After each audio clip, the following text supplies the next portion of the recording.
الحمد لله وكفى والصلاة والسلام على نبيه المصطفى وعلى آله وصحبه ومن تبع أثرهم واقتفى أما بعد.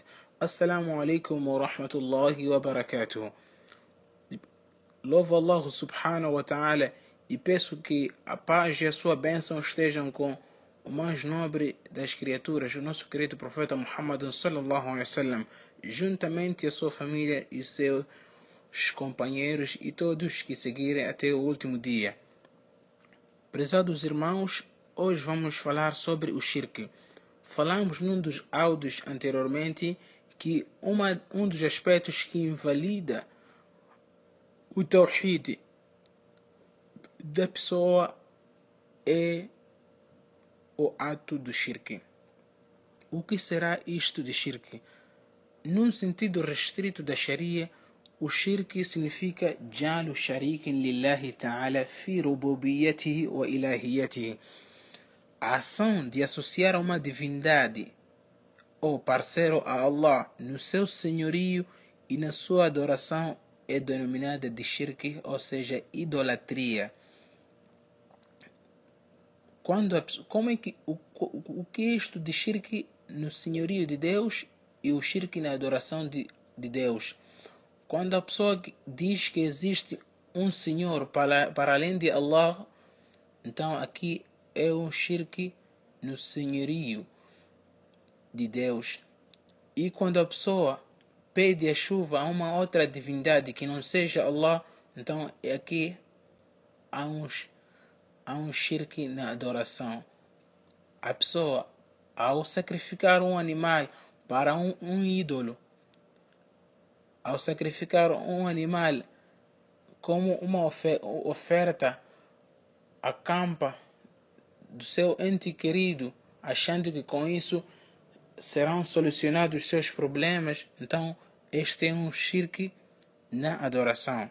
De salientar que é mais comum ocorrer o shirk na adoração que o shirk no senhorio de Deus, pois, como dissemos dias atrás, que o instinto humano, pela sua natureza, tem uma crença que existe um único Senhor que é Deus e Ele o Criador.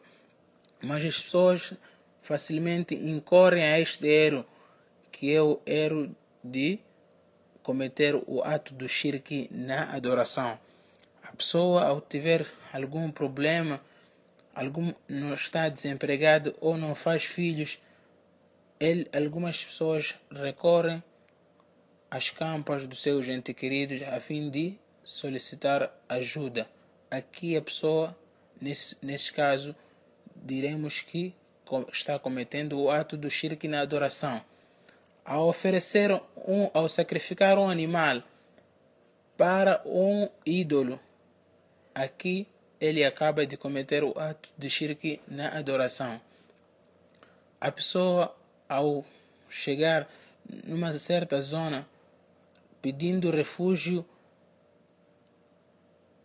aos gênios contra qualquer mal naquela zona, então aí dissemos que ele acaba de cometer o ato de shirk. A esperança, o medo, a ajuda,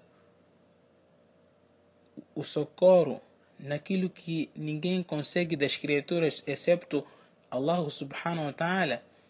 A pessoa, se fizer isto para uma outra divindade além de Allah subhanahu wa ta'ala, denomina-se isso de ato de shirk. De salientar que Deus classificou como o maior pecado. Isso depende-se, prezados irmãos, daquilo que enunciam os versículos alcorânicos. Para também deixar aqui claro que o ser humano, ao associar uma divindade a Allah subhanahu wa ta'ala na adoração, estará fazendo com que esta divindade seja igual a Allah. E nós sabemos de antemão ou previamente, é do nosso conhecimento, que nada é igual a Allah subhanahu wa ta'ala, sagrado seja Ele. E este é um evidente errôneo, pois Allah subhanahu wa ta'ala falou disso dizendo Inna shirka la dhulmun azim. Por certo, a idolatria é formidável injustiça. É um evidente erro fazer um ato como este, equiparar uma divindade a Allah subhanahu wa ta'ala, enquanto sabe-se que nada é igual a Ele. Ele é o poderoso, ninguém tem um poder igual como Allah subhanahu wa ta'ala. Inna shirka la dhulmun azim. Por certo, a idolatria é formidável injustiça. O dhulm significa algo de certo, ou seja, colocar algo fora do seu devido lugar. E quando a pessoa adora uma divindade além de Allah subhanahu wa ta'ala, então aqui este está a colocar algo num lugar que não devia estar. É sobejamente sabido que Deus informou-nos que não perdoa aquele que comete o ato de shirk se chegar-lhe a morte sem que antes tenha feito o tauba, tenha se arrependido pelo pecado de shirk.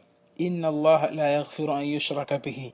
Allah não perdoa quem lhe associe outra divindade, se chegar-lhe a morte sem que tenha feito o tauba, sem que tenha se arrependido por este pecado, faleceu, então Allah subhanahu wa ta'ala não lhe perdoará pelo ato do shirk. وَيَغْفِرُ مَا دُونَ ذَلِكَ لِمَنْ يَشَاءُ. E perdoa tudo o que for afora ao shirk. Para além de ser o shirk um pecado imperdoável, se a pessoa falecer sem que tenha deixado ou se arrependido por este ato, também é uma razão de Deus invalidar as obras feitas anteriormente pela pessoa. Allah subhanahu wa ta'ala falou daqueles profetas que ele tinha graciado dos seus favores, das suas mercês. وَلَوْ أَشْرَكُوا لَحَبِطَ عَنْهُمْ مَا كَانُوا يَعْمَلُونَ. O que faziam haveria de tornar-se nulo se eles houvessem idolatrado. Para terminar, lembrar que o shirk é o maior pecado, como enunciou isto o hadith do mensageiro de Deus sallallahu alaihi wasallam, quando disse aos seus companheiros: Ala unabbiukum bi akbaril kabair. Vós não desejais que informe-vos sobre os maiores dentre os pecados? Seus companheiros responderam: sim, desejamos, ó companheiro de Deus, ó mensageiro de Deus. Então ele disse pela sua vez: Ashirku billah. Começou: o maior pecado é associar uma divindade a Allah subhanahu wa ta'ala. Wa uququl walidain. E o segundo pecado é a desobediência aos pais. Até o fim do hadith, não precisamos terminar o hadith, mas de salientar, para deixar claro aqui que o primeiro pecado que o profeta Muhammad mencionou é o ato de shirk, associaram divindade a Allah subhanahu wa ta'ala, seguidamente a desobediência aos pais. هذا وآخر دعوانا الحمد لله رب العالمين.